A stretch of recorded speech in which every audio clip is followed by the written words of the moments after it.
Material science and മെട്രോളജിയുടെ പുതിയൊരു ക്ലാസ്സിലേക്ക് എല്ലാവർക്കും സ്വാഗതം. നമുക്കിനി ഈ ഒരു മൊഡ്യൂളിൽ അവസാനം നോക്കാനുള്ള ഭാഗം ഹീറ്റ് ട്രീറ്റ്മെൻറ്റിനെ കുറിച്ചാണ്. ഓക്കെ,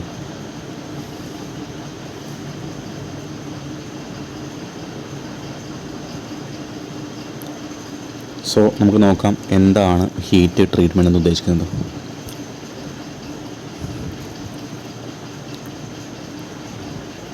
ഇവിടെ ഡെഫിനിഷൻ കൊടുത്തിട്ടുണ്ട്. Heat treatment can be defined as the process of change in the structure and the properties of metal and alloys by controlled heating and cooling. Okay, അതായത് എന്താ ഉദ്ദേശിക്കുന്നത്? ഹീറ്റ് ട്രീറ്റ്മെൻറ്റ് എന്ന് പറഞ്ഞാൽ ഒരു പ്രോസസ്സാണ് അല്ലേ. എന്ത് പ്രോസസ്സാണ്? സ്ട്രക്ചർ ചേഞ്ച് ചെയ്യുക. ഒരു മെറ്റലിൻ്റെയോ അല്ലെങ്കിൽ അലോയിൻ്റെ ഒക്കെ സ്ട്രക്ചർ ചേഞ്ച് ചെയ്യുക. അതുപോലെ തന്നെ അതിൻ്റെ പ്രോപ്പർട്ടീസിൽ വ്യത്യാസങ്ങൾ വരുത്തുക. ഓക്കെ, മെറ്റൽസിൻ്റെ അലോയ്സിൻ്റെ ഒക്കെ സ്ട്രക്ചർ ചേഞ്ച് ചെയ്തുകൊണ്ട് അതിൻ്റെ പ്രോപ്പർട്ടീസിലൊക്കെ മാറ്റങ്ങൾ വരുത്തുക. എങ്ങനെയാണ് ഇത് ചെയ്യുന്നത്? By controlled heating and cooling. അതായത് ഒരു കൺട്രോൾഡ്, അതായത് ഒരു പ്രത്യേക തരത്തിലുള്ള ഒരു ടെമ്പറേച്ചർ റേഞ്ചിലൊക്കെ നമ്മൾ ഹീറ്റ് ചെയ്യുക. അതേപോലെ തന്നെ ഒരു പ്രത്യേക ടെമ്പറേച്ചറിലേക്ക് നമ്മൾ കൂള് ചെയ്യുക. അപ്പോൾ ആ കൂളിംഗ് ചെയ്യുന്നതിൻ്റെ റേറ്റൊക്കെ അവിടെ ഡിപ്പെൻഡ് ചെയ്യുന്നുണ്ട്. പെട്ടെന്ന് കൂൾ ചെയ്യുന്നതും പതുക്കെ കൂൾ ചെയ്യുന്നതും നോർമൽ അറ്റ്മോസ്ഫിയർ എയറിൽ വെച്ച് കൂൾ ചെയ്യുന്നതും അങ്ങനെ പല പല രീതികളൊക്കെ വരുന്നുണ്ട്. അപ്പോൾ ഇങ്ങനെയുള്ള ഒരു കോമൺ പ്രോസസ്സിനാണ് നമ്മൾ ഹീറ്റ് ട്രീറ്റ്മെൻറ്റ് കൊണ്ട് ഉദ്ദേശിക്കുന്നത്. ഓക്കെ, അതായത് ഒരു മെറ്റലോ അലോയോ ഒക്കെ ഹീറ്റ് ചെയ്യാം, അതുപോലെ തന്നെ കൂളും ചെയ്യും. അപ്പോൾ ഹീറ്റ് ചെയ്തുകൊണ്ട് അതിൻ്റെ സ്ട്രക്ചറിലും അതിൻ്റെ പ്രോപ്പർട്ടീസിലൊക്കെ മാറ്റങ്ങൾ വരുത്താൻ വേണ്ടി എന്ത് ചെയ്യും? അത് ഹീറ്റ് ചെയ്തിട്ട് അത് കൂൾ ചെയ്യുന്ന റേറ്റും അവിടെ ഡിപ്പെൻഡ് ചെയ്യുന്നുണ്ട്. എത്രത്തോളം ടെമ്പറേച്ചറിലേക്ക് ഹീറ്റ് ചെയ്യുന്നു, അതുപോലെ തന്നെ എങ്ങനെയാണ് അത് കൂള് ചെയ്യുന്നത് എന്നൊക്കെ എന്ത് ഡിപ്പെൻഡ് ചെയ്യുന്നുണ്ട്? നമ്മുടെ ഹീറ്റ് ട്രീറ്റ്മെൻറ്റിനെ ഡിപ്പെൻഡ് ചെയ്യുന്നത്, അല്ലെങ്കിൽ അതിൻ്റെ പ്രോപ്പർട്ടീസിനെ അല്ലെങ്കിൽ അതിൻ്റെ സ്ട്രക്ചറിനൊക്കെ ഡിപ്പെൻഡ് ചെയ്യുന്നുണ്ട്. ഓക്കെ, അപ്പോൾ നമുക്ക് എക്സാം പോയിൻ്റ് ഓഫ് വ്യൂ സാധാരണ ചോദിക്കാറുണ്ട്, എന്തൊക്കെയാണ് സാധാരണ നമ്മൾ ഹീറ്റ് ട്രീറ്റ്മെൻറ്റ് ചെയ്യുമ്പോൾ നമുക്കുണ്ടാവുന്ന ഉപയോഗങ്ങൾ അല്ലെങ്കിൽ ആപ്ലിക്കേഷൻസ്, അല്ലെങ്കിൽ എന്താണ് അതിൻ്റെ ഒബ്ജക്റ്റീവ്സ്. നമ്മൾ പറഞ്ഞ പോലെ പ്രോപ്പർട്ടീസും സ്ട്രക്ചറൊക്കെ ചേഞ്ച് ചെയ്യുന്നുണ്ട്. അപ്പോൾ ഈ പ്രോപ്പർട്ടീസ് പറയുമ്പോൾ പ്രധാനപ്പെട്ട ഒരു പ്രോപ്പർട്ടി നമുക്ക് അറിയുന്നതാണ് ഏതാണ്? നമ്മുടെ മെഷീനബിലിറ്റി. അല്ലെ, നമുക്ക് എന്ത് ചെയ്യാം? മെഷീനബിലിറ്റിയൊക്കെ നമുക്ക് ഇമ്പ്രൂവ് ചെയ്യാൻ പറ്റും. To improve machinability. അതുപോലെ നമ്മുടെ ആ ഒരു സ്ട്രക്ചറിൻ്റെ ഗ്രെയിൻ സൈസൊക്കെ നമുക്കൊന്നുകൂടി റിഫൈൻ ചെയ്യാൻ പറ്റും. ഓക്കെ, ഒരു മെറ്റീരിയലിൻ്റെ സ്ട്രക്ചറിനെ ഒന്നുകൂടി ഗ്രെയിൻ സൈസ് റിഫൈൻ ചെയ്യാൻ പറ്റും. അതായത് to change or refine grain size. അതുപോലെ മെക്കാനിക്കൽ അഥവാ ഇലക്ട്രിക്കൽ പ്രോപ്പർട്ടീസൊക്കെ നമുക്ക് എന്ത് ചെയ്യാം? അവിടെയും ഇമ്പ്രൂവ്മെൻറ്റ് കൊണ്ടുവരാൻ പറ്റും. Okay, to improve mechanical and electrical properties. അതുപോലെ തന്നെ നമുക്ക് to increase resistance to wear, heat and corrosion. അപ്പോൾ ഹീറ്റിനെയും കൊറോഷനൊക്കെ റെസിസ്റ്റ് ചെയ്യുകയും അതുപോലെ തന്നെ തേയ്മാനത്തെ റെസിസ്റ്റ് ചെയ്യാനൊക്കെയുള്ള ആ ഒരു റെസിസ്റ്റൻസ് പവർ അല്ലെങ്കിൽ റെസിസ്റ്റൻസ് ഒക്കെ എബിലിറ്റി ഒക്കെ എന്ത് ചെയ്യും? അതിനെ ഇൻക്രീസ് ചെയ്യാൻ പറ്റും. അതുപോലെ to produce a hard surface on a ductile interior. Okay, ഇപ്പോൾ ഒരു ഡക്റ്റൈൽ ഇൻറ്റീരിയറിനകത്ത് നമുക്ക് എന്ത് ചെയ്യാം? ഹാർഡ് സർഫസ് അല്ലെങ്കിൽ അതിൻ്റെ ഒരു ഹാർഡനബിലിറ്റി ഒക്കെ നമുക്ക് ഇമ്പ്രൂവ് ചെയ്യാൻ പറ്റും. അപ്പോൾ നമുക്ക് എക്സാം പോയിൻ്റ് ഓഫ് വ്യൂലൊക്കെ വേണമെങ്കിൽ ഒരു 3 മാർക്കിന് ചോദിക്കാറ് ചാൻസ് ഉള്ളതാണ് ഹീറ്റ് ട്രീറ്റ്മെൻറ്റിൻ്റെ ഒബ്ജക്റ്റീവ്സ് അഥവാ അതിൻ്റെ ആപ്ലിക്കേഷൻസ് എന്തൊക്കെയാണുള്ളത്. അപ്പോൾ നമുക്കൊരു 5 പോയിൻ്റ് പഠിച്ചാൽ നമുക്ക് എന്ത് ചെയ്യാം? ഈസി ആയിട്ട് നമുക്ക് ആ ഒരു സ്കോർ ചെയ്യാൻ പറ്റും. ഓക്കെ, ഇനി നമുക്ക് ശ്രദ്ധിക്കേണ്ട കാര്യം, നമുക്ക് ഹീറ്റ് ട്രീറ്റ്മെൻറ്റ് വരുന്ന പ്രധാനപ്പെട്ട ഒരു 4 പ്രോസസ്സുകളുണ്ട്. ഹീറ്റ് ട്രീറ്റ്മെൻറ്റ് പ്രോസസ്സുകളാണ്. The various heat treatment processes are discussed below. അതിൽ വരുന്നതാണ് അനീലിങ്, നോർമലൈസിങ്, ഹാർഡനിങ്, ടെമ്പറിങ്. ആ 4 കാര്യങ്ങളോട് പഠിച്ചാൽ നമുക്ക് എന്ത് ചെയ്യും? ഹീറ്റ് ട്രീറ്റ്മെൻറ്റ് ഒരു ഭാഗം ഏകദേശം കംപ്ലീറ്റ് ആവും. ഓക്കെ, അപ്പോൾ നമ്മൾ ഫസ്റ്റ് പറയാൻ പോകുന്നത് അനീലിങ്ങിനെ കുറിച്ചാണ്. ഓക്കെ, അനീലിങ്ങിനെ കുറിച്ചാണ് നമ്മൾ ഫസ്റ്റ് പറയാൻ പോകുന്നത്. അപ്പോൾ നോക്കാം, annealing it may be defined as the process of heating the steel. ഇപ്പോൾ നമ്മൾ സ്റ്റീലിൻ്റെ ഒരു കേസിലാണ് പറയുന്നത്. സ്റ്റീലിനെ ഹീറ്റ് ചെയ്യുക to austenite phase. Okay, and then cooling slowly within in a closed furnace by putting off the heat supply. Okay, അപ്പോൾ ഇവിടെ പറയുന്നതാണ് അനീലിംഗ് എന്ന് പറഞ്ഞാൽ നമ്മൾ സ്റ്റീലിനെ ഹീറ്റ് ചെയ്യുകയാണ്. അപ്പോൾ സ്റ്റീലിനെ എവിടെ വരെയാണ് ഹീറ്റ് ചെയ്യുന്നത്? ഓസ്റ്റനേറ്റ് ഫേസ് വരെ ഹീറ്റ് ചെയ്യും. Okay, and then cooling slowly within A closed furnace. എന്ത് ചെയ്യും? നമ്മൾ കൂൾ ചെയ്യുന്നത് എങ്ങനെയാണ്? നമ്മൾ എവിടെ വെച്ചാണോ ഹീറ്റ്, നമ്മൾ ഫർണസിനകത്ത് വെച്ചായിരിക്കും ഹീറ്റ് ചെയ്തിട്ടുണ്ടായിരിക്കുക. ആ സെയിം ഫർണസിനകത്ത് തന്നെ എന്ത് ചെയ്യും? അടച്ചു വെച്ചിരിക്കുന്ന ഫർണസിനകത്ത് വെച്ച് എന്ത് ചെയ്യും? By putting off the heat supply. ഫർണസിലേക്ക് നമ്മൾ സപ്ലൈ ചെയ്യുന്ന ഹീറ്റ് സപ്ലൈ നമ്മൾ എന്ത് ചെയ്യും, അത് കട്ടാക്കും അല്ലെങ്കിൽ ഓഫാക്കും. എന്ത് ചെയ്യും, എന്നിട്ട് നമ്മൾ ആ ഒരു മെറ്റീരിയൽ അല്ലെങ്കിൽ ആ സ്റ്റീലാണെങ്കിൽ സ്റ്റീൽ ആ ഫർണസിനകത്ത് തന്നെ വെച്ച് എന്ത് ചെയ്യും, അവിടുന്ന് പതുക്കെ സ്ലോലി കൂൾ ചെയ്യുന്ന ഒരു പ്രോസസ്സിനാണ് നമ്മൾ അനീലിംഗ് എന്ന് പറയാം. അപ്പോൾ നമ്മൾ ഈ പറഞ്ഞ ഒരു ഡെഫിനിഷനിൽ നമ്മൾ ഓസ്റ്റനൈറ്റ് ഫേസ് എന്ന് പറഞ്ഞു. അപ്പോൾ എന്താണ് ഓസ്റ്റനൈറ്റ് ഫേസ് എന്ന് പറഞ്ഞാൽ അത് നമുക്ക് മനസ്സിലാക്കാനായിട്ട് ഇവിടെ 1-2 പോയിൻറ്റ്സ് പറയുന്നുണ്ട്. ജസ്റ്റ് നോക്കാം. ഓസ്റ്റനൈറ്റ് ഫേസിനെ കുറിച്ച് മനസ്സിലാക്കാനായിട്ട് നമുക്ക് 2 ഫേസുകൾ വരുന്നുണ്ട്. ഓസ്റ്റനൈറ്റ് ഫേസും ഉണ്ട്, അതുപോലെ തന്നെ മാർട്ടൻസൈറ്റും ഉണ്ട്. ഓക്കെ, ഇവിടെ നോക്കുക. If steel is heated a change in its structure commences from 723 degree Celsius. ഇതൊക്കെ നമ്മൾ അയൺ കാർബൺ ഇക്വിലിബ്രിയം ഡയഗ്രം പഠിക്കുമ്പോഴൊക്കെ ഈ ഒരു ടെമ്പറേച്ചറൊക്കെ നമുക്ക് ഓർമ്മ വരും. പക്ഷേ 723 അല്ലെങ്കിൽ 727 നമ്മൾ പഠിച്ചിട്ടുണ്ടായിരിക്കും. ഓക്കെ, അപ്പോൾ ശരിക്കും നമ്മൾ സ്റ്റീൽ ഹീറ്റ് ചെയ്യുന്ന സമയത്ത് ശരിക്കും ആ സ്ട്രക്ചറിൻ്റെ ചേഞ്ച് സ്റ്റാർട്ട് ചെയ്യുന്നൊരു പോയിൻ്റ് ഉണ്ട്. ആ ടെമ്പറേച്ചറാണ് 723 ഡിഗ്രി സെൽഷ്യസ് എന്ന് പറയുന്നത്. നമ്മൾ ആ ടെമ്പറേച്ചറിന് സാധാരണഗതിയിൽ വിളിക്കുന്നൊരു പേരാണ് ലോവർ ക്രിറ്റിക്കൽ ടെമ്പറേച്ചർ. അതായത് സ്റ്റീലിനെ നമ്മൾ ഹീറ്റ് ചെയ്യുന്ന സമയത്ത് ജസ്റ്റ് അതിൻ്റെ ഫേസ് ചേഞ്ച് സംഭവിക്കാൻ തുടങ്ങുന്ന ആ ഒരു പോയിൻ്റ് ഉണ്ട്. ആ ഒരു പോയിൻ്റാണ് നമ്മുടെ ലോവർ ക്രിറ്റിക്കൽ ടെമ്പറേച്ചർ എന്ന് പറയുന്നത്. Okay, if steel is heated a change in its structure commences from 723 degree Celsius. The new structure formed is called austenite. അപ്പോൾ നമ്മൾ പറഞ്ഞു ആദ്യം ഉണ്ടായിരുന്ന ഫേസിൽ നിന്നും അല്ലെങ്കിൽ സ്ട്രക്ചറിൽ നിന്നും 723ക്ക് ശേഷം സ്ട്രക്ചർ മാറും. ആ ഉണ്ടാകുന്ന പുതിയ സ്ട്രക്ചറാണ് നമ്മൾ എന്ത് വിളിക്കുന്നത്, ഓസ്റ്റനൈറ്റ് ഫേസ് എന്ന് വിളിക്കുന്നത് അല്ലെങ്കിൽ ഓസ്റ്റനൈറ്റ് എന്ന് വിളിക്കുന്നത്. ഓക്കെ, ഇതിൻ്റെ ബാക്കി നോക്കുക. പ്രധാനപ്പെട്ട ഒരു പോയിന്റ് പറയുന്നുണ്ട്. If the hot steel is cooled slowly. നമ്മൾ ഈ ചൂടാക്കിയുള്ള സ്റ്റീൽ എന്ത് ചെയ്യണം, നമ്മൾ പതുക്കെ തണുപ്പിക്കുകയെന്ന് വിചാരിക്കാം. The old structure is retained and it will have fine grains which makes it is easily machinable. അപ്പോൾ നമ്മൾ ഈ ഹീറ്റ് ചെയ്ത സ്റ്റീലിനെ നമ്മൾ സ്ലോലി കൂൾ ചെയ്യുകയാണെങ്കിൽ പഴയ structure, old structure is retained, പഴയ സ്ട്രക്ചറിലേക്ക് തന്നെ തിരിച്ച് അതേ പഴയ പോലെ തന്നെ ആവും.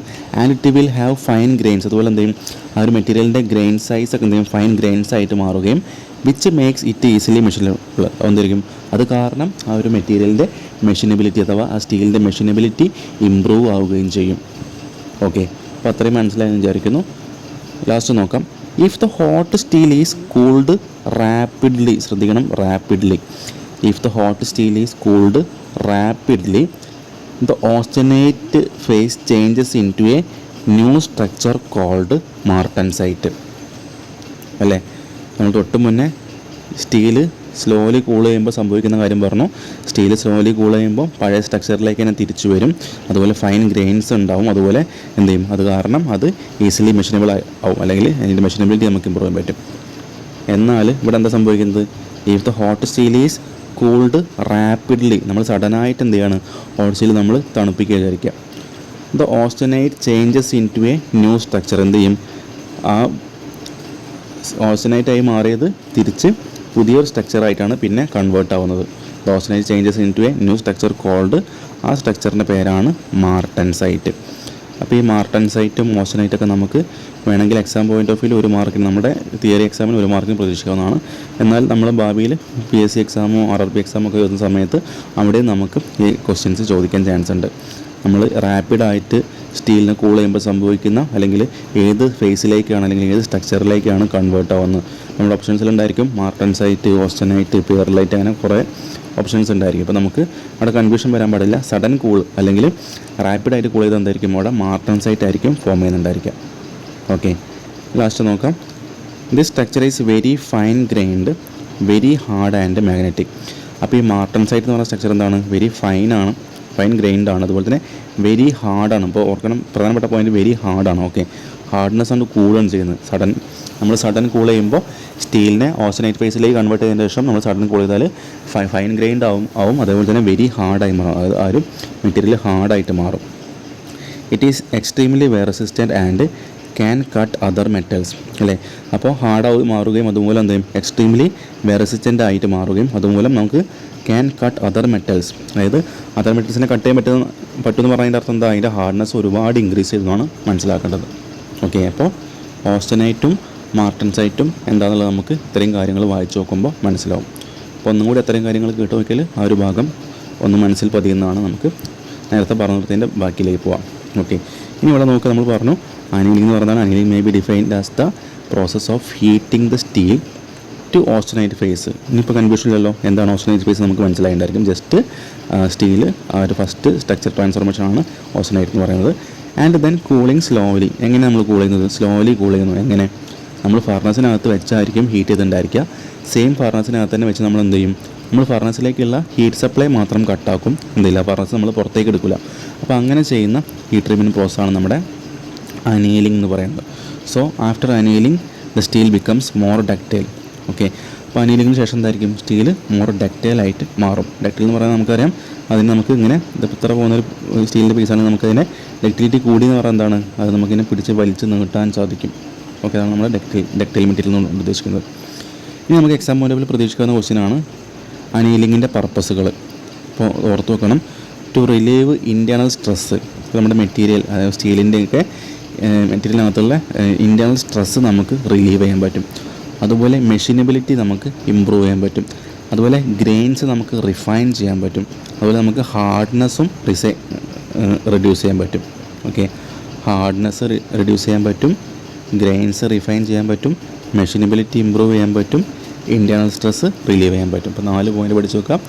Relieve internal stress, improve മെഷീനബിലിറ്റി, refine the grains, reduce the hardness. Okay, ഇപ്പോൾ നിങ്ങൾക്ക് എന്താണ് അനീലിംഗ് കൊണ്ട് സംഭവിക്കുന്നത്, അല്ലെങ്കിൽ എന്താണ് അനീലിംഗ് എന്നുള്ള കാര്യം മനസ്സിലായിട്ടുണ്ടായിരിക്കും. ഇനി നമുക്ക് രണ്ടാമത്തെയാണ് നമ്മുടെ നോർമലൈസിങ്. അനീലിംഗ് കഴിഞ്ഞാൽ അടുത്ത് വരുന്നതാണ് നമ്മുടെ നോർമലൈസിങ്. അപ്പോൾ നമുക്ക് നോക്കാം എന്താണ് normalising. It is the process of heating the steel to above the upper critical temperature followed by cooling in air. ശ്രദ്ധിക്കണം, ഇവിടെ എന്താ സംഭവിക്കുന്നത്? നോർമലൈസിങ് ആകുമ്പം heating the steel to above the upper critical temperature. നമ്മൾ നേരത്തെ പറഞ്ഞിട്ടുണ്ടായിരുന്നു ലോവർ ക്രിട്ടിക്കൽ ടെമ്പറേച്ചർ അല്ലേ? നമ്മൾ പറഞ്ഞു സ്റ്റീലിൻ്റെ കേസിൽ 723 ഡിഗ്രി സെൽഷ്യസ് ആണ് ലോവർ ക്രിട്ടിക്കൽ ടെമ്പറേച്ചർ എന്ന് പറയുന്നത്. അപ്പോൾ നമ്മുടെ അയൺ കാർബൺ ഇക്വിലിബ്രിയത്തിൻ്റെ ഒരു ചെറിയ ഭാഗം ഇവിടെ കാണിച്ചിരിക്കുന്നത്. അപ്പോൾ നമ്മുടെ അപ്പർ ക്രിട്ടിക്കൽ ടെമ്പറേച്ചറിൻ്റെ ലൈൻസാണ് ഈ ലൈൻസ്, 2 ലൈൻസ് കാണുന്നത്. അതായത് നമുക്കറിയാം ഈ ഒരു അയൺ കാർബൺ ഇക്വിലിബ്രിയം ഡയഗ്രത്തിൽ താഴെ എന്താണ്? താഴെ കാർബൺ പെർസെൻറ്റേജ് ആണ്, മേലേക്ക് ടെമ്പറേച്ചറാണ്. നമുക്ക് ഇവിടുന്ന് ഇങ്ങോട്ട് പോകുന്നതോറും കാർബണിൻ്റെ അളവ് കൂടുന്നുണ്ട് അല്ലേ? കാർബണിൻ്റെ അളവ് കൂടുന്തോറും ഇവിടെ എന്ത് ചെയ്യുന്നുണ്ട്? നമ്മുടെ അപ്പർ ക്രിട്ടിക്കൽ ടെമ്പറേച്ചർ താഴോട്ട് വരുന്നുണ്ട് അല്ലേ? അവസാനം ഒരു പോയിൻ്റ് എത്തുമ്പോൾ അപ്പർ ക്രിട്ടിക്കൽ ടെമ്പറേച്ചർ എത്രയായിട്ട് മാറുന്നുണ്ട്? ഈ സെയിം 723 ആയിട്ട് മാറുന്നുണ്ട്. പിന്നെ എന്ത് ചെയ്യും?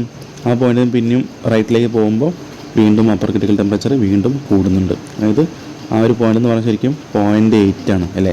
നിങ്ങൾ പഠിച്ചിട്ടുണ്ടായിരിക്കും, ലൂട്ടക്ടോഡ് സ്റ്റീൽ എന്നൊക്കെ പഠിച്ചിട്ടുണ്ടായിരിക്കും, നിങ്ങൾക്ക് ഓർമ്മ ഉണ്ടായിരിക്കും. ഓക്കെ, അപ്പോൾ അപ്പർ ക്രിട്ടിക്കൽ ടെമ്പറേച്ചർ എന്ന് പറഞ്ഞാൽ നമ്മൾ നേരത്തെ പറഞ്ഞ പോലെ തന്നെ ഇത് ലോവർ ക്രിട്ടിക്കൽ ടെമ്പറേച്ചർ, ഇത് അപ്പർ ക്രിട്ടിക്കൽ ടെമ്പറേച്ചർ. അപ്പോൾ എന്താണ് നമ്മൾ പറഞ്ഞത്? ലോവർ ക്രിട്ടിക്കൽ ടെമ്പറേച്ചർ പറഞ്ഞാൽ ജസ്റ്റ് സ്റ്റീൽ എന്ത് ചെയ്യാണ്? ഫസ്റ്റ് വരുന്ന ഫേസ് ട്രാൻസ്ഫോർമേഷനാണ്, അത് ഓസ്റ്റനൈറ്റ് ആയിട്ട് മാറും. അപ്പോൾ ഓസ്റ്റനൈറ്റ് ആയിട്ട് കംപ്ലീറ്റ് ആയിട്ട് മാറുന്ന ആ ടെമ്പറേച്ചർ റേഞ്ചാണ് നമ്മുടെ അപ്പർ ക്രിട്ടിക്കൽ ടെമ്പറേച്ചർ എന്ന് പറയുന്നത്.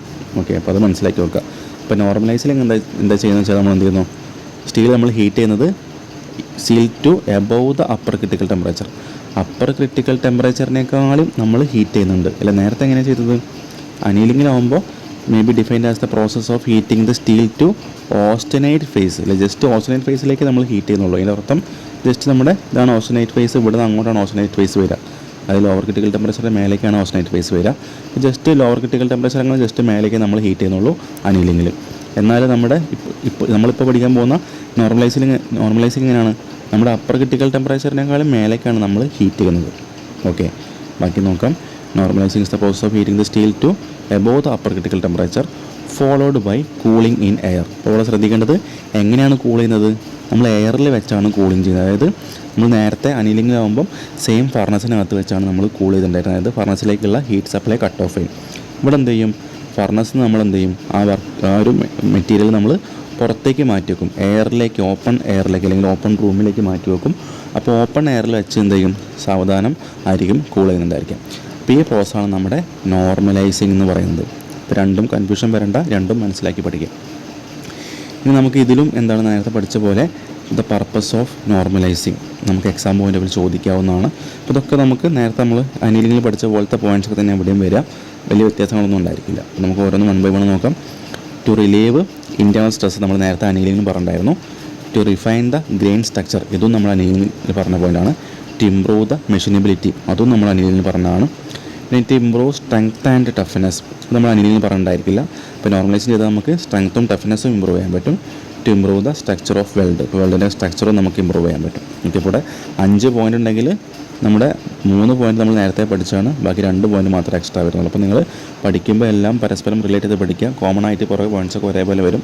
അപ്പോൾ ഒരു പഠിത്തം പഠിച്ചാൽ നമുക്ക് പല സ്ഥലത്തും നമുക്ക് ആൻസറായിട്ട് കൊടുക്കാൻ പറ്റും.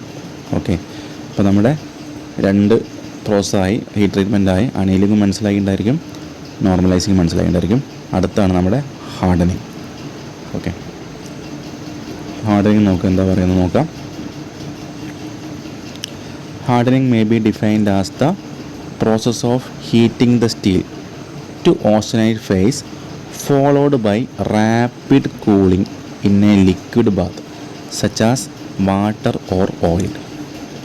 അല്ലേ, ഇപ്പം എന്താ വ്യത്യാസം സംഭവിച്ചത്? നമ്മൾ അനീലിംഗിൽ പഠിച്ച പോലെ എന്താ ചെയ്യുന്നത്? ഇവിടെ hardening may be defined as a process of heating the steel to austenite phase. നമ്മൾ അനീലിംഗിൽ പറഞ്ഞ പോലെ ഓസ്റ്റനൈറ്റ് ഫേസിലേക്ക് നമ്മൾ ഹീറ്റ് ചെയ്യും. ഫോളോഡ് ബൈ റാപ്പിഡ് കൂളിംഗ് അല്ലെ, നമുക്ക് ഓർമ്മ ഉണ്ടായിരുന്നു അനീലിംഗ് ആകുമ്പോൾ സ്ലോ കൂളിംഗ് ആണ് വിത്തിൻ ദ ഫർണസ് ആണ്. ഇവിടെ എങ്ങനെ ചെയ്യുന്നത്? ഇവിടെ റാപ്പിഡ് കൂളിംഗ് എന്ന് പറഞ്ഞാൽ പെട്ടെന്ന് തണുപ്പിക്കുക. എങ്ങനെ പെട്ടെന്ന് തണുപ്പിക്കുക?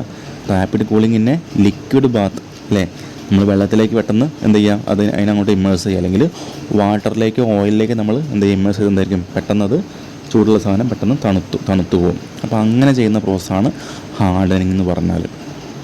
ഓക്കെ, അപ്പോൾ നമുക്ക് നേരത്തെ പഠിച്ച പോലെ തന്നെ ഹാർഡനിങ് ചെയ്യുമ്പോൾ ഉണ്ടാകുന്ന എന്തൊക്കെയാണ് ഹാർഡനിങ് ചെയ്താൽ നമുക്ക് സംഭവിക്കാൻ നോക്കാം. അല്ലെങ്കിൽ ദ പർപ്പസ് ഓഫ് ഹാർഡനിങ് എന്ന് പറഞ്ഞാൽ ടു ഡെവലപ്പ് ഹൈ ഹാർഡ്നെസ്. എൻ്റെ പേര് പോലെ തന്നെ ഹാർഡനിങ് വന്നിരിക്കും, നമുക്ക് ഹാർഡ്നെസ് ക്രിയേറ്റ് ചെയ്യുക അല്ലെങ്കിൽ ഹാർഡ്നെസ് ഇമ്പ്രൂവ് ചെയ്യാനാണ് ഫസ്റ്റത്തെ പോയിന്റ് വരിക. പിന്നെ to improve strength and toughness, സ്ട്രെങ്ത്തും ടഫ്നെസ്സും ഇമ്പ്രൂവ് ചെയ്യുക. നമ്മൾ നേരത്തെ നോർമലൈസിംഗ് പറഞ്ഞ പോയിൻ്റാണ് സ്ട്രെങ്ത്തും ടഫ്നെസ്സും ഇമ്പ്രൂവ് ചെയ്യുന്നത്. പിന്നെ to increase in wear resistance and ability to cut other materials. അപ്പോൾ നമുക്ക് ഹാർഡ്നെസ്സിനാണ് ഉദ്ദേശിക്കുന്നത്, അതായത് വെയർ റെസിസ്റ്റൻസ് ഇമ്പ്രൂവ് ചെയ്യുകയും അതുപോലെ തന്നെ അതർ മെറ്റീരിയൽസിനെ കട്ട് ചെയ്യാനുള്ള എബിലിറ്റി കൂട്ടാനും നമുക്ക് സാധിക്കും. ഇതാണ് നമ്മുടെ ഹാർഡനിങ് കൊണ്ട് നിങ്ങൾ മനസ്സിലാക്കുന്നത്. ഓക്കെ, അപ്പോൾ അനീലിംഗ് മനസ്സിലായിട്ടുണ്ടായിരിക്കും, നോർമലൈസിങ് മനസ്സിലായിട്ടുണ്ടായിരിക്കും, അതുപോലെ ഹാർഡനിങ് മനസ്സിലായിട്ടുണ്ടായിരിക്കും. നമുക്ക് അതിൽ ലാസ്റ്റ് വരുന്ന പ്രോസസ്സാണ് നമ്മുടെ tempering.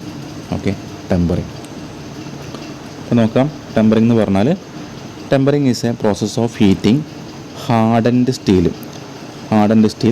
To a temperature below lower critical temperature followed by cooling.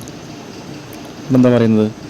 നമ്മൾ ടെമ്പറിങ് എന്ന് പറഞ്ഞാൽ it is a process of heating the hardened steel. അപ്പോൾ നമ്മൾ ഓൾറെഡി ഹാർഡനിങ് ചെയ്ത സ്റ്റീലിനെയാണ് നമ്മൾ എന്ത് ചെയ്യുക, ടെമ്പറിങ് ചെയ്യുക. Okay, to a temperature below lower critical temperature followed by cooling. എന്ത് ചെയ്യുക, നമ്മൾ ചൂടാക്കുന്ന ടെമ്പറേച്ചർ എത്രയായിരിക്കും? ലോവർ ക്രിട്ടിക്കൽ ടെമ്പറേച്ചറിനേക്കാളും കുറഞ്ഞ ടെമ്പറേച്ചറിലായിരിക്കും നമ്മൾ ഹീറ്റ് ചെയ്യുന്നുണ്ടായിരിക്കുക. ഓക്കെ, മനസ്സിലാക്കേണ്ടത് ടെമ്പറിങ് അപ്ലൈ ചെയ്യുക, ഓൾറെഡി ഹാർഡനിങ് ചെയ്ത മെറ്റീരിയലാണ് നമ്മൾ ടെമ്പറിങ് ചെയ്യുക. എങ്ങനെ ടെമ്പറിങ് ചെയ്യുക? അത് നമ്മൾ ലോവർ ക്രിട്ടിക്കൽ ടെമ്പറേച്ചറിനേക്കാളും താഴെ ടെമ്പറേച്ചറാണ് നമ്മൾ ഹീറ്റ് ചെയ്യുക. ഫോളോഡ് ബൈ നോർമൽ കൂളിംഗ് ആണ്, അല്ലെങ്കിൽ നമ്മൾ സാധാരണ അറ്റ്മോസ്ഫിയറിൽ വെച്ചുള്ള കൂളിംഗ് ആയിരിക്കും ചെയ്യുന്നുണ്ടായിരിക്കുക. എന്തൊക്കെയാണ് നമ്മുടെ ആ ഒരു ടെമ്പറിങ്ങിൻ്റെ ഉപയോഗങ്ങൾ അല്ലെങ്കിൽ പർപ്പസ് എന്ന് പറഞ്ഞാൽ ടു റെഡ്യൂസ് തെർമൽ സ്ട്രെസ്സ് കുറയ്ക്കുക. അതുപോലെ നമുക്കറിയാം ഹാർഡ്നെസ് കൂടിക്കഴിഞ്ഞാൽ ബ്രിട്ടിൽനെസ് കൂടുന്നുണ്ടായിരിക്കും. അപ്പോൾ ആ ബ്രിട്ടിൽനെസ്സിനെ റെഡ്യൂസ് ചെയ്യുക. അതുപോലെ ടഫ്നെസ്സും ഡക്റ്റിലിറ്റിയും ഇൻക്രീസ് ചെയ്യുക. ഇപ്പോൾ നമ്മൾ ഈ ഒരു 3 പോയിൻ്റ് പഠിച്ചു നോക്കുക. തെർമൽ സ്ട്രെസ് റെഡ്യൂസ് ചെയ്യുക, അതുപോലെ ബ്രിട്ടിൽനെസ് റെഡ്യൂസ് ചെയ്യുക, പിന്നെ ടഫ്നെസ്സും ഡക്റ്റിലിറ്റിയും ഇൻക്രീസ് ചെയ്യുക. അപ്പം നമ്മുടെ ടെമ്പറിങ്ങിനെ കുറിച്ച് നിങ്ങൾ ഓർത്ത് വെക്കേണ്ടത്. അപ്പോൾ ടെമ്പറിങ് ആയി, ഹാർഡനിങ് ആയി, നോർമലൈസിങ് ആയി, അനീലിംഗ് ആയി, നമ്മുടെ ഹീറ്റ് ട്രീറ്റ്മെൻറ്റിലെ 4 പ്രോസസ്സും നിങ്ങൾക്ക് മനസ്സിലായിട്ടുണ്ടായിരിക്കും. ഓക്കെ, നമുക്ക് ഇതിൽ വരുന്ന അടുത്തൊരു കാര്യമാണ് കേസ് ഹാർഡനിങ് എന്ന് പറയുന്നത്. വളരെ എളുപ്പമാണ്, ഒരു 2 മിനിറ്റ് കൊണ്ട് നമുക്ക് ഈ പോയിന്റ് അല്ലെങ്കിൽ ടോപ്പിക് പറയാൻ പറ്റും. ശ്രദ്ധിക്കുക. A heat treatment process in which the composition of surface layers is altered to make it hard and wear resistance is called case hardening. അപ്പോൾ എന്താണ് കേസ് ഹാർഡനിങ് എന്ന് പറഞ്ഞാൽ നമ്മുടെ ഒരു മെറ്റീരിയലിൻ്റെയൊക്കെ സർഫസ് ലെയേഴ്സ് മാത്രം എന്ത് ചെയ്യുക, ഓൾട്ടർ ചെയ്യുക. എങ്ങനെ ഓൾട്ടർ ചെയ്യേണ്ടത്? നമുക്ക് ആ സർഫസ് ലെയേഴ്സിൻ്റെ മാത്രം ഹാർഡ്നെസ്സും വെയർ റെസിസ്റ്റൻസും നമ്മൾ ഇമ്പ്രൂവ് ചെയ്യുന്ന പ്രോസസ്സിനെയാണ് നമ്മൾ കേസ് ഹാർഡനിങ് എന്ന് പറയുന്നത്. പറഞ്ഞാൽ മനസ്സിലായോ? അപ്പോൾ ഇതൊരു മെറ്റീരിയലാണ്. അപ്പോൾ നമ്മുടെ ആ മെറ്റീരിയലിൻ്റെ ജസ്റ്റ് എന്ത് ചെയ്യുക, ഈ പുറമേയുള്ള ഔട്ടർ സർഫസിൻ്റെ മാത്രം ഹാർഡ്നെസ് അല്ലെങ്കിൽ വെയർ റെസിസ്റ്റൻസ് ഒക്കെ ഇമ്പ്രൂവ് ചെയ്യുന്ന പ്രോസസ്സിനാണ് നമ്മൾ കേസ് ഹാർഡനിങ് എന്ന് പറയാം. ഓക്കെ, വായിക്കാം. A heat treatment process in which the composition of surface layers is altered to make it hard and wear resistance is called case hardening. അപ്പോൾ നമ്മൾ case ഹാർഡനിങ്ങിൽ 3 classifications വരുന്നുണ്ട്. Case hardening process are classified as 1 by 1 നോക്കാം. Carburising ഉണ്ട്, നൈട്രൈഡിങ്, സയനൈഡിങ്. അപ്പോൾ നമ്മുടെ case hardening process 3 ആയിട്ട് classify ചെയ്തിട്ടുണ്ട്. അപ്പോൾ നോക്കാം എന്താണ് ഫസ്റ്റ് വൺ ആയിട്ടുള്ള കാർബറൈസിങ്ങിൻ്റെ പേരിൽ തന്നെ അതിൽ ഒളിഞ്ഞിരിക്കുന്നുണ്ട്. കാർബറൈസിങ് എന്ന് പറഞ്ഞാൽ it consists of introducing carbon into surface of the steel. നമ്മൾ സ്റ്റീലിൻ്റെ പീസാണെങ്കിൽ നമ്മൾ പറഞ്ഞു ആ സ്റ്റീലിൻ്റെ പീസിൻ്റെ ഈ സർഫസുകൾ മാത്രം ഹാർഡൻ ചെയ്യുന്ന പ്രോസസ്സാണ് നമ്മുടെ കേസ് ഹാർഡനിങ് എന്ന് പറയുന്നത്, സർഫസുകൾ മാത്രം. അപ്പോൾ അങ്ങനെ സർഫസുകൾ ഹാർഡൻ ചെയ്യാനായിട്ട് നമ്മളിവിടെ യൂസ് ചെയ്യുന്നതാണ് കാർബൺ പാർട്ടിക്കിൾസാണ് നമ്മൾ യൂസ് ചെയ്യുന്നത്. അതായത് it consists of introducing carbon into surface of the steel. Okay, അപ്പോൾ നമ്മുടെ സ്റ്റീലിൻ്റെ സർഫസിലേക്ക് നമ്മൾ കാർബൺ ഇൻട്രൊഡ്യൂസ് ചെയ്യുന്ന പ്രോസസ്സിനാണ് നമ്മൾ കാർബറൈസിങ് എന്ന് വിളിക്കുന്നത്. It is most widely used for securing hard wear resistant surface. നമ്മൾ കൂടുതലായിട്ട് എവിടെ യൂസ് ചെയ്യുന്നത്, നമ്മൾ നേരത്തെ പറഞ്ഞ പോലെ തന്നെ ഹാർഡായിട്ടുള്ള അല്ലെങ്കിൽ വെയർ റെസിസ്റ്റൻ്റ് ആയിട്ടുള്ള സർഫസ് ഉണ്ടാക്കാൻ നമ്മൾ ഈ ഒരു കാർബറൈസിങ് യൂസ് ചെയ്യുന്നത്. ഇനി രണ്ടാമത്തെയാണ് നൈട്രൈഡിങ്. നമുക്ക് നൈട്രൈഡിങ് ഓർക്കാനായിട്ട് നമുക്ക് അതിൻ്റെ പേരിൽ തന്നെ ഒളിഞ്ഞിരിക്കുന്നുണ്ടായിരിക്കും അതിൻ്റെ ഒരു എന്താണ് അതിൻ്റെ ഒരു principle. It consists of introducing nitrogen അല്ലെ, നൈട്രൈഡിങ് നൈട്രജൻ. കാർബറൈസിങ് ആകുമ്പോൾ കാർന്ന് നോക്കുമ്പോൾ കാർബൺ ഓർത്ത് വെക്കണം, നൈട്രൈഡിങ് ആകുമ്പോൾ നൈട്രജൻ ഓർത്ത് വെക്കുക. അതായത് നമ്മുടെ സർഫസിലേക്ക് നൈട്രജൻ ഇൻട്രൊഡ്യൂസ് ചെയ്യുന്ന പ്രോസസ്സാണ് നമ്മുടെ നൈട്രൈഡിങ് എന്ന് പറയാം. നേരത്തെ പറഞ്ഞ പോലെ തന്നെ it increases the wear resistance, corrosion resistance and fatigue strength of the steel. സ്റ്റീലിൻ്റെ കൊറോഷൻ റെസിസ്റ്റൻസും അതുപോലെ വെയർ റെസിസ്റ്റൻസ് ഒക്കെ ഇൻക്രീസ് ചെയ്യുകയും അതുപോലെ ഫറ്റീഗ് സ്ട്രെങ്ത് ഇൻക്രീസ് ചെയ്യാനൊക്കെ നമുക്ക് ഈ ഒരു നൈട്രൈഡിങ് ഉപകാരപ്പെടും. അപ്പോൾ കാർബറൈസിങ് ആയി, നൈട്രൈഡിങ് ആയി. തേർഡ് വണ്ണാണ് സയനൈഡിങ്. അപ്പോൾ അതും നമ്മുടെ ആ പേരിൽ തന്നെ ഒളിഞ്ഞിരിക്കുന്നുണ്ട് എന്താണ് സയനൈഡിങ് എന്നുള്ളത് ശ്രദ്ധിക്കുക. It is A case hardening process in which both carbon and nitrogen. അവിടെ സിയും ഉണ്ട്, പിന്നെ സൈനൈ എന്ന് പറയുമ്പോൾ നൈട്രജൻ്റെ ഇതാണ് ഉദ്ദേശിക്കുന്നത് അല്ലേ. ഫസ്റ്റ് സി എന്ന് പറയുന്നത് കാർബണാണ് ഉദ്ദേശിക്കുന്നത്, പിന്നെ സൈനൈഡിങ് എന്ന് പറയുമ്പോൾ നൈ എന്ന് വരുന്നുണ്ട്. അപ്പോൾ അതെന്താണ്, അത് നൈട്രജനാണ് ഉദ്ദേശിക്കുന്നത്. സോ കാർബണും നൈട്രജനും ഒരേപോലെ എന്ത് ചെയ്യുക, സർഫസിലേക്ക് ആഡ് ചെയ്യുന്ന പ്രോസസ്സാണ് സയനൈഡിങ് എന്ന് പറയുന്നത്. അതൊക്കെ നമുക്ക് എക്സാം പോയിൻ്റ് ഓഫ് വ്യൂ 3 മാർക്കും 7 മാർക്കും ചോദിക്കുന്ന ക്വസ്റ്റൻ ഉണ്ടാവും. അപ്പോൾ നമ്മൾ പഠിക്കുമ്പോൾ വളരെ സിമ്പിളായി തോന്നും, പക്ഷേ അതെല്ലാം മനസ്സിലാക്കി വെക്കുക. എന്താണ് കാർബറൈസിങ് നോക്കുക, എന്താണ് നൈട്രൈഡിങ് നോക്കുക, എന്താണ് സയനൈഡിങ് മനസ്സിലാക്കി വെക്കുക, അതുപോലെ എന്താണ് കേസ് ഹാർഡനിങ് എന്ന് പഠിച്ചു വെക്കുക. ഓക്കെ, അപ്പോൾ അത്രയും ആയാൽ നമ്മുടെ ആ ഒരു ഹീറ്റ് ട്രീറ്റ്മെൻറ്റ് ഭാഗം നമ്മളത് കംപ്ലീറ്റ് ആയിട്ടുണ്ട്. നമുക്കിനി ലാസ്റ്റ് നോക്കാനുള്ളത് നമ്മുടെ നോൺ ഫെറസ് മെറ്റൽസിനെ കുറിച്ചാണ്. ഓക്കെ, അപ്പോൾ നമുക്ക് നോൺ ഫെറസ് മെറ്റൽസിൽ നമുക്കറിയാം, നമ്മൾ എഞ്ചിനീയറിംഗ് മെറ്റീരിയൽസിൻ്റെ ക്ലാസിഫിക്കേഷൻ പറയുമ്പോൾ നമ്മൾ പഠിച്ചിട്ടുണ്ടായിരുന്നു. നോൺ ഫെറസ് പറഞ്ഞാൽ അവിടെ അയണിൻ്റെ കണ്ടൻറ്റ് ഉണ്ടായിരിക്കില്ല. Do not contain iron as a main constituent. അപ്പോൾ നമുക്ക് ഓർത്തിരിക്കേണ്ട പ്രധാനപ്പെട്ട നോൺ ഫെറസ് മെറ്റൽസാണ് copper, aluminium, nickel, zinc, tin, lead, magnesium. ഇതൊക്കെയാണ് പ്രധാനപ്പെട്ട നോൺ ഫെറസ് മെറ്റീരിയൽസ് എന്ന് പറയുന്നത്. Okay, copper, aluminium, nickel, zinc, tin, lead and magnesium. അപ്പോൾ ഇവിടെ ചിലപ്പം എക്സാമിനൊക്കെ 1 മാർക്കിനോ 3 മാർക്കിനോ ക്വസ്റ്റ്യൻസ് ചോദിക്കാറുണ്ട്, ചിലപ്പോൾ 7 മാർക്കിനും ചോദിക്കാറുണ്ട്. അപ്പോൾ നമുക്ക് കോപ്പറിനെ കുറിച്ച് പറയുമ്പോൾ കോപ്പറിൻ്റെ പ്രധാനപ്പെട്ട അലോയ്സിൻ്റെ പേരൊന്ന് ഓർത്ത് വെക്കണം. ഓക്കെ, കോപ്പറിൻ്റെ അലോയ്സാണ് ഇവിടെ കാണുന്ന പോലെ ബ്രാസ് ഉണ്ട്. ഓക്കെ, ബ്രാസും ഉണ്ട്, അതേപോലെ തന്നെ ഇവിടെ കാണുന്ന പോലെ ബ്രോൺസും ഉണ്ട്. ഓക്കെ, അപ്പോൾ ബ്രാസും ബ്രോൺസും എന്തായാലും ഒന്ന് മനസ്സിലാക്കി വെക്കുക. ബ്രാസ് എന്ന് പറഞ്ഞാൽ നമ്മൾ പറയും കോപ്പറിൻ്റെ അലോയാണ്. അപ്പോൾ എന്തായിരിക്കും ഇവിടെ കോപ്പർ എന്തായാലും ഉണ്ടായിരിക്കും അല്ലേ. കോപ്പറും സിങ്കും കൂടി ചേർന്ന അലോയാണ് നമ്മുടെ ബ്രാസ് എന്ന് പറയുന്നത്. ഇപ്പോൾ കോപ്പറിൻ്റെ അളവ് നോക്കുക, 50% കോപ്പറും 50% സിങ്കുമാണ്. അപ്പോൾ അതാണ് ബ്രാസ്. അതേപോലെ ബ്രോൺസ് ഉണ്ട്. ബ്രോൺസും എന്താണ്, നമ്മുടെ കോപ്പർ അലോയാണ്. അവിടെ നിന്നുണ്ടായിരിക്കും അലോയ്സ് ഓഫ് കോപ്പർ ഏകദേശം 75-നും 95-നും ഇടയ്ക്കുള്ള പെർസെൻറ്റേജ് ആയിരിക്കും ബ്രോൺസിന് കോപ്പർ ഉണ്ടാകുക. അതുപോലെ കോപ്പറും ടിന്നുമാണ് അലോയ് വരുന്നത്. ഓക്കെ, അപ്പോൾ ടിന്ന് 5 to 25 ആണ്. അപ്പോൾ ബ്രാസ് ആകുമ്പോൾ ശ്രദ്ധിക്കുക, ബ്രാസ് ആകുമ്പോൾ എന്താണ് കോപ്പറും സിങ്കും ആണ്. ഇവിടെ എപ്പോഴും മാറിപ്പോകുന്നതാണ് എല്ലാവർക്കും. ബ്രോൺസ് ആകുമ്പോൾ കോപ്പറും ടിന്നുമാണ്. ഇവിടെ നമ്മൾ എപ്പോഴും പറയുന്ന പോലെ ഇതൊക്കെ നമുക്ക് PSC എക്സാമിനും ചോദിക്കാറുണ്ട്. അതുപോലെ നമ്മുടെ ഡിപ്ലോമ എക്സാമിനാകുമ്പോൾ 1 മാർക്കിനും ചോദിക്കും. കാരണം brass is an alloy of copper and dash എന്ന് ചോദിക്കാം, അല്ലെങ്കിൽ bronze is an alloy of copper and dash എന്ന് ചോദിക്കാം. നമുക്ക് രണ്ടിലും കോപ്പർ ഉണ്ടെന്ന് മനസ്സിലായി. കാരണം കോപ്പറിൻ്റെ അലോയാണ് ബ്രാസും ബ്രോൺസും. നമുക്ക് വേണമെങ്കിൽ എന്ത് ചെയ്യാം, ഒരു ഷോർട്ട് കീവേഡ് ഉപയോഗിച്ച് ഓർത്ത് വെക്കാൻ പറ്റും. ഇവിടെ ബ്രാസ് അല്ലേ, ബ്രാസ് ആണ്. അപ്പോൾ ബ്രാസ് എന്നുള്ള ആ ഒരു പ്രൊനൗൺസിയേഷനിൽ എന്ത് ചെയ്യുക, ബ്രാസ് എന്ത് ചെയ്യുക, ബ്രാസ് എന്ന് പറയുമ്പോൾ സിങ്ക്, ബ്രാസ് സിങ്ക് എന്ന് ഓർത്ത് വെക്കുക. ഇനി ബ്രോൺസ് എന്ത് ചെയ്യുക, ബ്രോൺസിന് എന്താണ് കോപ്പറും ടിന്നും ആണല്ലേ. വേണമെങ്കിൽ ബ്രോസ്റ്റ് എന്ന് ഓർത്ത് വെക്കുക. ഓക്കെ, ബ്രോസ്റ്റ് ഫോർ ടിന്ന്. നമ്മൾ ജസ്റ്റ് നമ്മൾ ടെക്നിക്കലി പറയുന്ന കാര്യമല്ല, ഇത് നിങ്ങൾക്ക് ഓർത്ത് വെക്കാൻ വേണ്ടി പറയുന്നതാണ്. ഭാവിയിൽ നിങ്ങൾ കേരള PSC അല്ലെങ്കിൽ RRB എക്സാമൊക്കെ എഴുതുമ്പോൾ ഈ മിക്ക ക്വസ്റ്റ്യൻ പേപ്പറും ചോദിക്കാറുണ്ട്. Brass is an alloy of copper and dash എന്നൊക്കെ ചോദിക്കാറുണ്ട്. അപ്പോൾ രണ്ടും മാറിപ്പോണ്ട. ബ്രാസ് എന്ന് പറയുമ്പോൾ ബ്രാസ്, കോപ്പർ എന്തായാലും ഉണ്ട്, കാരണം കോപ്പറിൻ്റെ അലോയ് വേണം. അപ്പോൾ ബ്രാസ് എന്ന് പറയുമ്പോൾ കോപ്പറും സിങ്കും. ബ്രോൺസ് എന്ന് പറയുമ്പോൾ ബ്രോസ്റ്റ് പറഞ്ഞാൽ ടിന്ന്, കോപ്പറും ടിന്നും. അപ്പോൾ ആ രീതിയിലൊന്ന് ഓർത്ത് വെക്കുക. ഓക്കെ, പിന്നെ നമ്മുടെ ബ്രോൺസ് അതേപോലെ നമ്മുടെ ഗൺമെറ്റൽ വരുന്നുണ്ട്. ഓക്കെ, ഗൺമെറ്റൽ നമ്മുടെ കോപ്പറിൻ്റെ അലോയ് ആണ്. അപ്പോൾ ഗൺമെറ്റലിൻ്റെ വേണമെങ്കിൽ ഇതൊന്ന് ഓർത്ത് വെക്കുക. ഇവിടെ പറയുന്നുണ്ട് 88% കോപ്പർ, 10% ടിന്ന്, 2% സിങ്ക്. ഓക്കെ, ഇത് ഗൺമെറ്റലാണ് കേട്ടോ, ഗൺമെറ്റലാണ്. അതും കോപ്പറിൻ്റെ അലോയാണ്. കോപ്പറും സിങ്കും ടിന്നുമാണ്. കോപ്പറും സിങ്കും ടിന്നും 88, 210 SN എന്ന് പറഞ്ഞാൽ ടിന്നാണ്. ഓക്കെ, അതുപോലെ അലുമിനിയം ബ്രോൺസ് ഉണ്ട്. അപ്പോൾ അവിടെ അലുമിനിയം കൂടി അവിടെ ആഡ് ചെയ്യുന്നുണ്ടായിരിക്കും. 4 to 11% aluminium. Okay, aluminium bronze ആകുമ്പോൾ അവിടെ അലുമിനിയം ഉണ്ടായിരിക്കും. Alloy of copper and aluminium ആണ്. അവിടെ 11% അപ് ടു 11% അലുമിനിയം ഉണ്ടായിരിക്കും. പിന്നെ സിലിക്കൺ ബ്രോൺസ് വരുന്നതൊന്നും അത്ര ഇമ്പോർട്ടൻ്റ് അല്ല, ജസ്റ്റ് ഒന്ന് മനസ്സിലാക്കി വെച്ചാൽ മതി. സിലിക്കൺ ബ്രോൺസ് അതിൽ എന്തായിരിക്കും, കോപ്പറും സിലിക്കണും ആയിരിക്കും ഉണ്ടായിരിക്കുക. ആ പെർസെൻറ്റേജ് റേഞ്ച് പറയുന്നത് 1 to 4%. പിന്നെ ബെറിലിയം ബ്രോൺസ്, ഇതൊക്കെ ബ്രോൺസിൻ്റെ വകഭേദങ്ങളാണ്. കോപ്പറും ബെറിലിയം ആയിരിക്കും ഉണ്ടായിരിക്കുക. അതേപോലെ ഇവിടെ പെർസെൻറ്റേജ് റേഞ്ചൊക്കെ പറയുന്നത് ജസ്റ്റ് ഒന്ന് വായിച്ച് നോക്കിയാൽ മതി.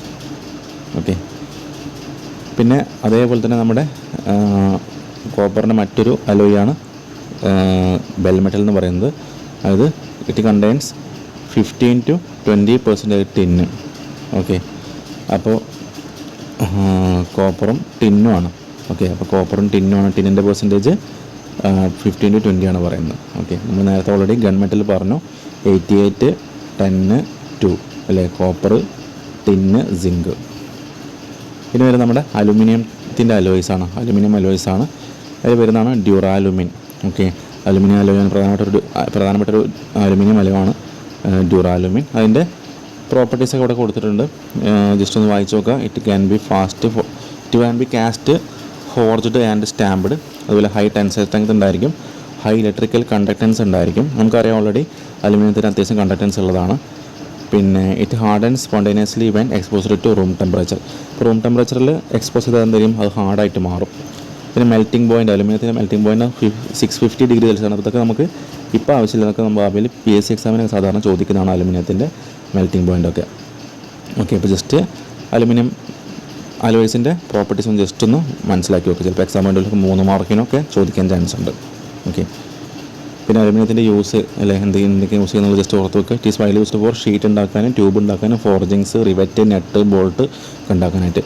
പിന്നെ കേബിൾസ് നമുക്കറിയാം, നമ്മൾ സാധാരണ രീതിയിൽ നമ്മുടെ KCBൻ്റെ ഒക്കെ ഇലക്ട്രിക്കൽ സപ്ലൈ ചെയ്യാൻ നമ്മൾ അലുമിനിയത്തിൻ്റെ കേബിൾസാണ് യൂസ് ചെയ്യുന്നത്. ഓക്കെ, അതുപോലെ നമ്മൾ എയർപ്ലെയിൻ്റെ ബോഡിയൊക്കെ ഉണ്ടാക്കാൻ അലുമിനിയം യൂസ് ചെയ്യും. കാരണം എന്താണ്, അവിടെ വെയിറ്റ് കുറയ്ക്കാനായിട്ട്. അതുപോലെ സർജിക്കൽ ആൻഡ് ഓർത്തോപീഡിക് വർക്കിനൊക്കെ നമ്മൾ, ബയോമെഡിക്കൽ ആയിട്ടുള്ള വർക്കിനൊക്കെ നമ്മൾ, അല്ല സർജിക്കൽ ഇൻസ്ട്രുമെൻസിനൊക്കെ നമ്മൾ അലുമിനിയം യൂസ് ചെയ്യുക, അലുമിനിയം അലോയ്സൊക്കെ ഉപയോഗിക്കാറുണ്ട്. അപ്പോൾ നേരത്തെ പറഞ്ഞ പോലെ ഡ്യൂറാലുമിൻ ഒരു അലുമിനിയം അലോയാണ്. പിന്നെ വൈ അലോയ് ഉണ്ട്, ഹിൻഡാലിയം ഉണ്ട്, മാഗ്നാലിയം ഉണ്ട്. ജസ്റ്റ് ഒക്കെ ഒന്ന് വായിച്ച് നോക്കുക. ഇവിടുന്ന് അങ്ങനെ ക്വസ്റ്റ്യൻസ് ഉണ്ടാകാറില്ല, ജസ്റ്റ് ഒന്ന് അറിഞ്ഞു വെച്ചാൽ മാത്രം മതി. ചിലപ്പോൾ ടൈപ്സ് ഓഫ് അലോയ്സ് ചോദിക്കുമ്പോൾ നമുക്ക് ഡ്യൂറാലുമിനും വയോലയും ഹിൻഡാലിയും മാഗ്നാലിയൊക്കെ നമുക്ക് പറയാൻ പറ്റണം. ഓക്കെ, അതേപോലെ മാഗ്നീഷ്യം അലോയ്സ് ആണ് വരുന്നത് ഇലക്ട്രോൺ മെറ്റലും ഡോ മെറ്റലും. അത് മാഗ്നീഷ്യത്തിൻ്റെ അലോയ്സ്. അപ്പോൾ നമ്മൾ അലൂമിനിയത്തിൻ്റെ അലോയ്സും കോപ്പറിൻ്റെ അലോയ്സും ജസ്റ്റ് മാഗ്നീഷ്യത്തിൻ്റെ അലോയ്സും ജസ്റ്റ് ഒന്ന് വായിച്ച് വെക്കുക. എന്തെങ്കിലുമൊക്കെ ഒരു മാർക്ക് ചോദിച്ചാൽ നമുക്ക് എഴുതാൻ പറ്റണം. ഓക്കെ, പിന്നെ പ്രോപ്പർട്ടീസൊക്കെ നോക്കി വെക്കുക, ചിലപ്പോൾ അത് 3 മാർക്കിനൊക്കെ ചോദിക്കും. ഓക്കെ, അപ്പോൾ അതോടുകൂടി നമ്മുടെ സെക്കൻഡ് മൊഡ്യൂൾ MSMൻ്റെ സെക്കൻഡ് മൊഡ്യൂൾ കംപ്ലീറ്റ് ആയിട്ടുണ്ട്. ഓക്കെ, അപ്പോൾ നമുക്കിനി ബാക്കിയുള്ള കാര്യങ്ങളൊക്കെ നെക്സ്റ്റ് ക്ലാസ്സിൽ ഡിസ്കസ് ചെയ്യാം. Okay, thank you for watching.